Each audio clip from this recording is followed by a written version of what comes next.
Welcome to another video, guys. Today we will look at the top 5 Hearthstone decks for Legend in November. The new expansion is right around the corner, but that doesn't mean we're gonna stop climbing ladder before it. As always, I'm gonna give you an overview of each deck, its win rates, a mulligan guide, and if it's worth the craft right before the new expansion.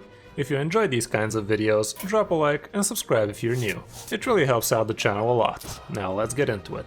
Before I show you the decks, I want to give you a word of advice. It's not a good idea to craft expensive decks right now. If you already have a decent deck to climb with, just stick with it and stay strong for the new expansion. Don't click away though. No, step away from the mouse. Step away from the mouse. Anyway, if you still want to craft a deck right now, just pick one that you already have most of the cards for. There are quite a few good options out there, but let's see which ones are the best of the best. Starting off with the deck, I'm probably gonna take the Legend again, Secret Highlander Paladin. It's quite the expensive deck, but it's effective and it can be modified to fit your collection. It has a lot of flex cards, and if you're missing the optimal legendaries, you might switch them out for others which are almost as effective. You can even fit a more late game oriented N'Zoth package if you're missing the other expensive cards, but it's really up to you. For the matchups, you really don't have hard counters. Shamans are not too easy for you, but they're still around the 50%, so if you know how to play against them and they don't high roll on you, you should be good. Most popular slower decks don't really stand a chance against you, so overall you should be favored.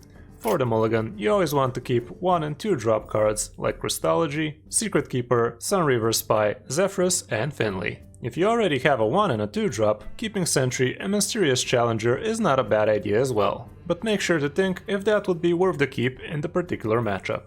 Is it worth crafting this deck? Well, like I said, it's very expensive, but also very flexible. If you have a decent collection, I'm sure you can muster up a working variant of the deck. If you don't, maybe just look into Secret Paladin instead and see what you're missing from there. I do expect the core cards from Secret Highlander Paladin to remain strong in the next expansion as well, so it's up to you to decide if you like this deck's playstyle. If you want to see me pilot the deck to Legend, drop by the stream tonight and check it out. I'm starting from rank 4 due to the fact that I spammed Battlegrounds way too much this season, but we should have no problem reaching Legend in the next 3 or 4 streams.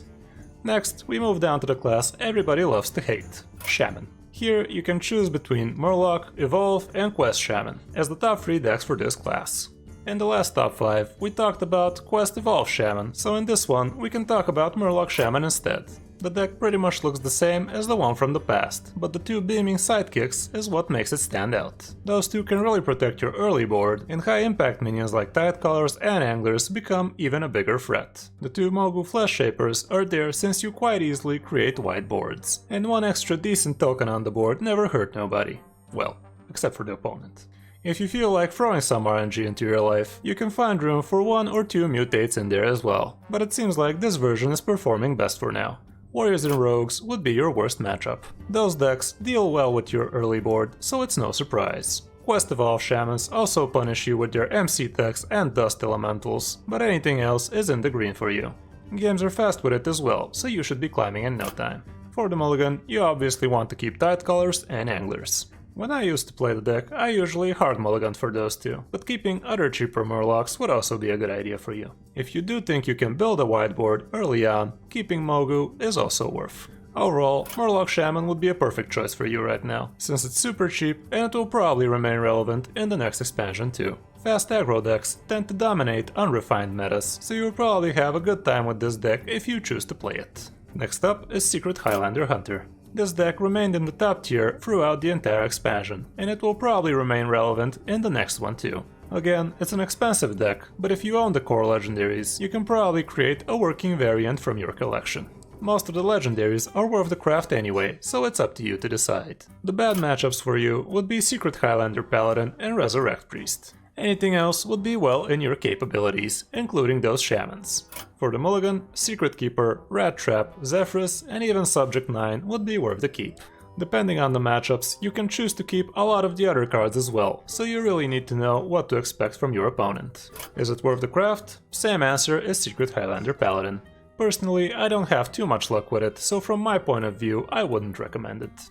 Now let's look at Aggro Warrior. Even though it's not as strong as it was several weeks ago, it's still a strong deck you can climb to Legend with. This variant seems to be the best performing one from the past few days, and it has a dash of late game in it, but you can try the faster version as well. Finding a place for Grommash might also be worth it, since he can win you some pretty hard games.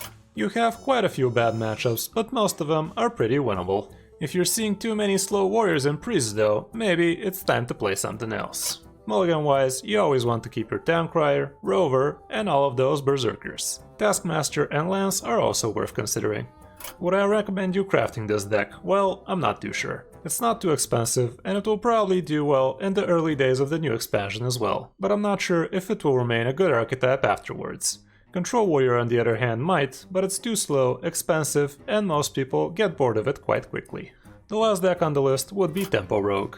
It's still a good choice for ladder, and the games with it are fast. Even though people consider tempo and aggro decks to be simple to play, you really need to know what you're doing with this one to perform well with it. If you don't play it optimally, you will have a hard time climbing with it, so taking the time to learn it would definitely pay off. Sticking an early questing adventurer would be GG for most, but if that doesn't do it for you, you have Togwaggle for stronger mid and late game as well. Your only true counter would be Quest Druid, but other than that, you will have a great time. The fact that you're okay against shamans is a key factor for this deck to be top tier right now. On the mulligan, you want your 1-drop minions, Underbelly Fence, Questing Adventurer, Miscreant, Edwin, and so on. You also need some reactive spells as well, so you really need to find the balance against each matchup. Tempo Rogue seems like another good option for you right now, and again, it will probably remain relevant in the next expansion too. So if you enjoy playing the Rogue class, then this should be a good craft for you, if you really must craft something. Other decks like Highlander Mage, Quest and Mali Druid, Combo and Rest Priest are also good options for climbing right now, but I can't fit everything into a top 5, so there's that. So that's it for this video guys, I hope this helps you on your climb in the last full season of Saviors of Uldum. A like and a subscribe is always appreciated. Thanks for watching, I'm Crystal5 and I'll see you in my next video.